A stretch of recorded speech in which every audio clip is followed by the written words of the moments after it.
The NBA Finals are upon us. They are the Milwaukee Bucks going and playing the Suns. Keegan, give me your thoughts on this matchup and how these teams got there. So, how these teams got there, injury. There have been 9 NBA All-Stars, and then Trae Young wasn't even an All-Star. So there have been 10 NBA All-Stars who missed games this year or who got injured, including guys on these teams. Giannis Antetokounmpo is a maybe for Game 1.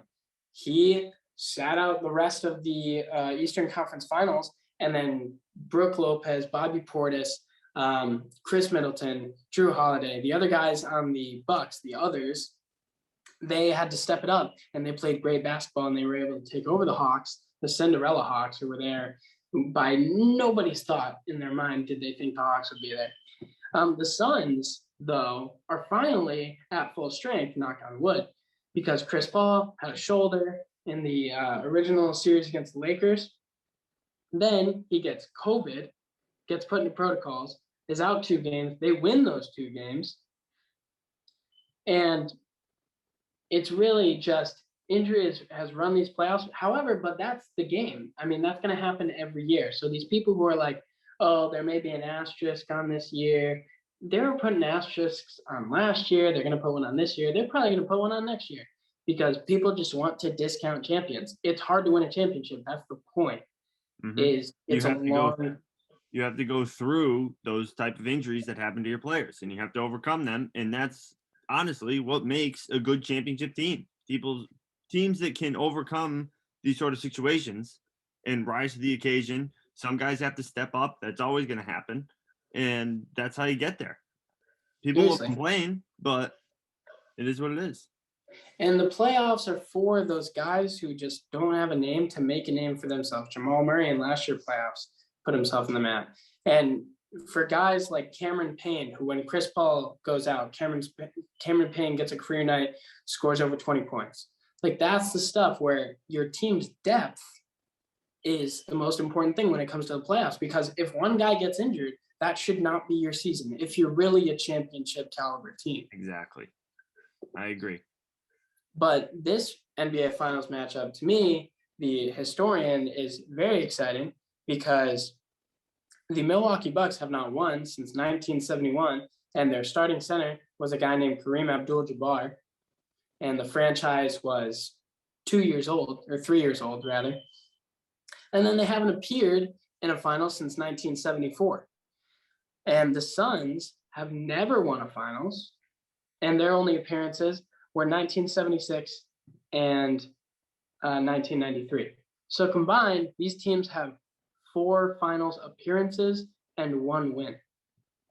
That is, I mean, the Celtics have 18 wins, or 17 wins, rather. So it's like, it's just insane historically, this matchup, and it's very exciting. These teams have met in the finals before, or not the finals before, they've met in the playoffs before. They met in the Western Conference. Here, let me get this up. They met in the Western Conference Finals in, what was it, 1978. And Milwaukee defeated Phoenix in 2-0 in that first round series. So that's really the only connection they have.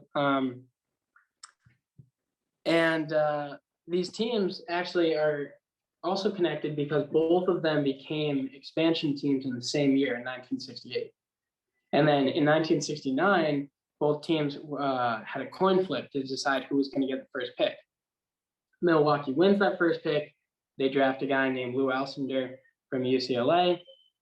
He gets them a championship 2 years later. He's Kareem Abdul-Jabbar, the all-time leading points scorer in NBA history now. So Suns desperately want this. Chris Paul in his 16th season, he's 36 years old.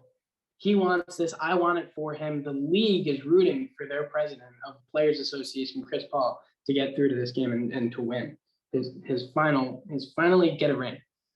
So Keegan, who do you got in this series, and how many games do you think it takes them to win? See, this is the question, because here's the thing. I love Giannis and I love this Suns team. And both teams are deep. They have this depth. The Bucks, though, are on fire right now. So it's not going to be an easy series, mind you. This series is so well matched. It is going at least 5 games, at least 6. So I'm going to say that at the end of the day,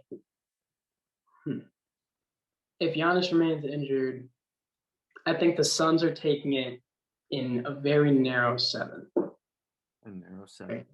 I'm going to go, and just the way the Bucks have been playing, especially they lose Giannis, and you saw at the tail end of that game, Giannis goes down, they crumbled. The Hawks were all over them.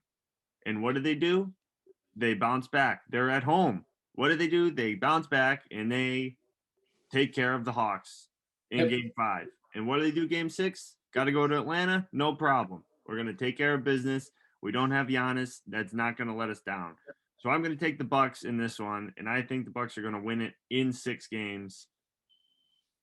I haven't seen a lot of what the Suns are doing, but I do know they're doing good stuff over there, and had to deal with the Clippers, who were kind of giving the last good effort in those last couple games. But yeah, I think the Bucks, the way they're rolling, you mentioned, took care of business against the Hawks, and I think they'll go do a championship.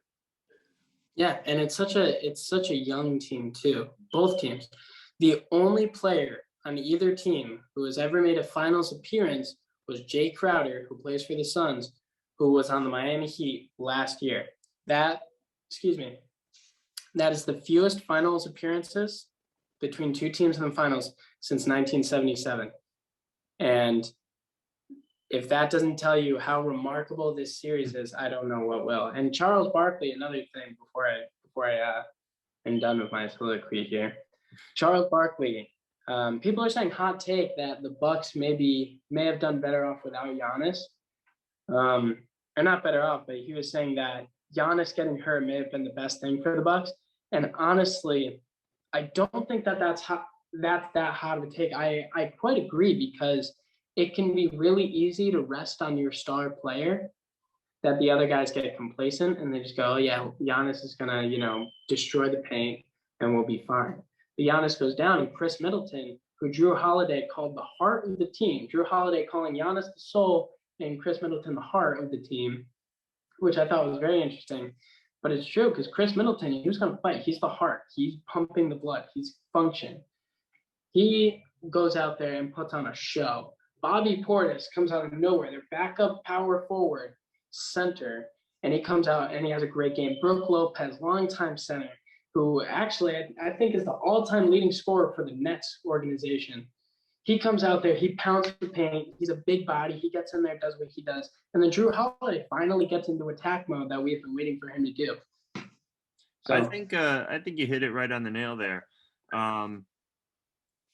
The Bucks and Giannis, if Giannis doesn't perform, he struggled a couple first halves in the series against the Hawks. And if he's not making shots, you want to keep relying on him, but if he's not making shots, you're falling behind, and you kind of got to pick yourself back up. But him not being there, it allows these other guys to kind of, move around. So I don't think it's a hot take either. I think, I kind of agree with it as well. Yeah. So it'll be a fun series to watch. I probably won't watch a lot of it, but that's what we do around here, right? Oh, yeah. All right. Thanks for watching this segment, and we'll catch you guys in the next one.